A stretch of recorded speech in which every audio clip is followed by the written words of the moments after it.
Greetings, travelers. I'm your host, the C-Dot that knows a lot, Dr. Waluigi. Well, we've come to the final show of the He-Man series, as well as the last of the controversial series, and quite honestly, I don't get why this is controversial. I mean, it's not as good as the 2002 He-Man series, but it's not as bad as the New Adventures. Anyway, this is my review of the 2021 He-Man and the Masters of the Universe.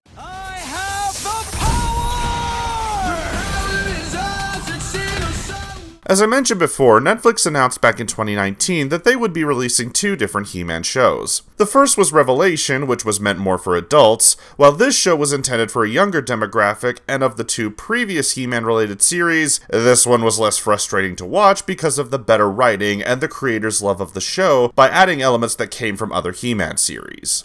The series was helmed by Rob David, who's only known as the producer of two Max Steel shows and was animated by House of Cool and CGCG, who have helped animate many newer shows and movies including Troll Hunters, Star Wars The Clone Wars, and The Book of Life. The show has sadly received mediocre to negative reviews, many saying it does nothing new with the series, and when it does something different, it's not that impressive. Honestly, I disagree with those statements, as it does change enough from the original, while also incorporating what came after the original series. It's definitely a much better show than what we got from Revelation, but I'll explain why in just a moment.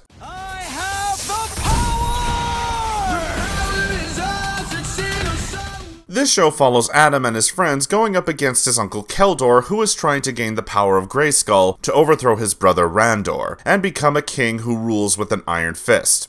Or skeletal fist in this case.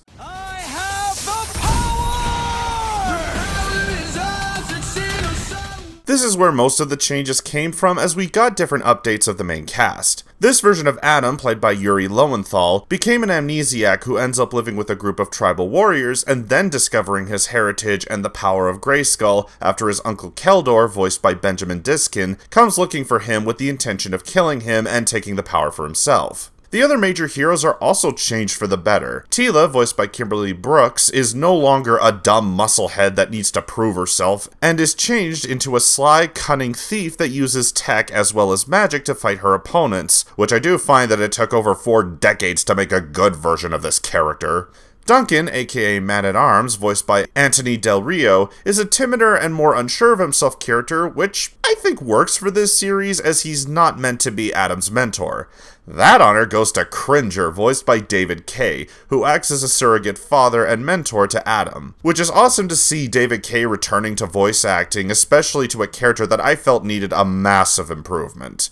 And the last character of the team, Krastine, or Crass, voiced by Judy Alice Lee. Crass is this show's version of Ram Man, or in this case Ram Mam, who is Adam's best friend and surrogate sister figure when he was brought into the tribe. Most of what they changed of the character from the original is that instead of just being best friends, Adam and Crass are now more like siblings. I honestly don't have that much to say about her or the original version of Ram Man, as neither of them stood out too much, though at least in the first 2 seasons, I did think that she was a fun and interesting character with her own unique powers. The villains I found to be the best of these shows by far, simply because they reduced them to just 4 villains. Skeletor is still just as fun and hammy as ever, even though he's meant to be more kid-friendly. Cronus, aka Trapjaw, voiced by Roger Craig Smith, is another dumb musclehead, but he is more of a welcome change as they make him a lot smarter in this version so that he can at least make his own plans. Evelyn, aka Evelyn, voiced by Grey Griffin, does an amazing job as the Sorceress of Evil and is once again still the best member of the Masters of Evil, though that just comes through great casting. The only character to get a complete update was Rakaz, aka Beastman, who went from the obedient servant in the original series to a hunter that stole Cringer's claws and wears them as a trophy. In all honesty, this cast is just as good, if not better than the previous He-Man shows for just updating them in a way that works with this world.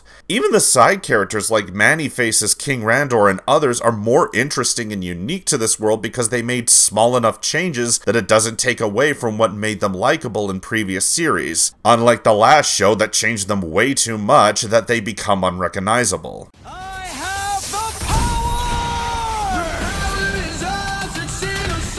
One of the many things that I've mentioned about previous He-Man shows is how important it is to have great world building, and this show doesn't disappoint. This show does make the world look more technologically advanced, but there is some usage of sorcery in some areas of Eternia that still make the show unique enough from the other shows, especially with the power of Grayskull now being able to be passed on to the other members of the Masters of the Universe that give them their own unique powers, while the villains use the power of Havoc to gain their own abilities. It also helps that the writing team was able to make this show stay true and improve upon the other shows that came before it. I loved watching these characters in the first 2 seasons because it reminded me of the 2002 series rather than something like the original, to the point that I'm excited to see what Season 4 has to offer with the introduction of the Horde. Which is one of the saddest elements to bring up, as in the final episode of Season 3, we got to see the introduction of Hordak, who was voiced by the late Kevin Conroy. As far as I know, he didn't do any other recordings for this series before he passed, so it will fill a hole in many a fan's hearts not to hear what could have been the greatest interpretation of Hordak by one of the greatest voice actors.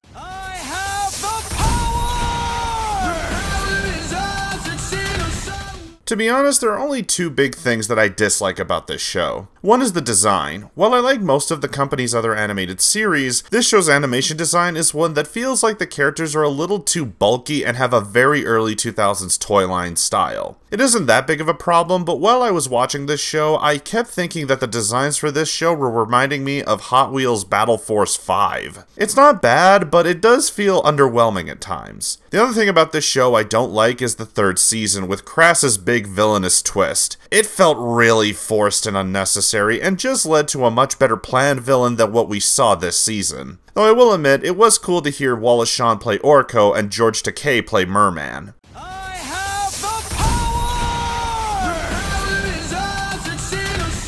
I find that this show is the perfect culmination of the He-Man universe. It takes elements from the other shows as well as the comics and combines them to make a new and unique version of these characters that, while not perfect, is a welcome change of pace that far surpasses what Revelation tried to do, but incorporating stuff that nobody wanted to see. I give He-Man and the Masters of the Universe 2021 a 9 out of 10. It has some minor hiccups here and there, but it does have enough that an old school He-Man fan will be able to enjoy it.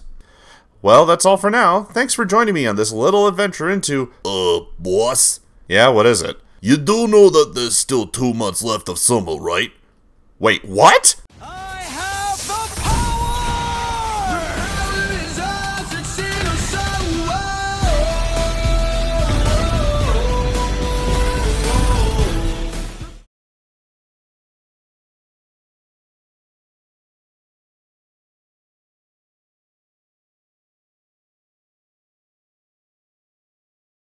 By the power of Grayskull!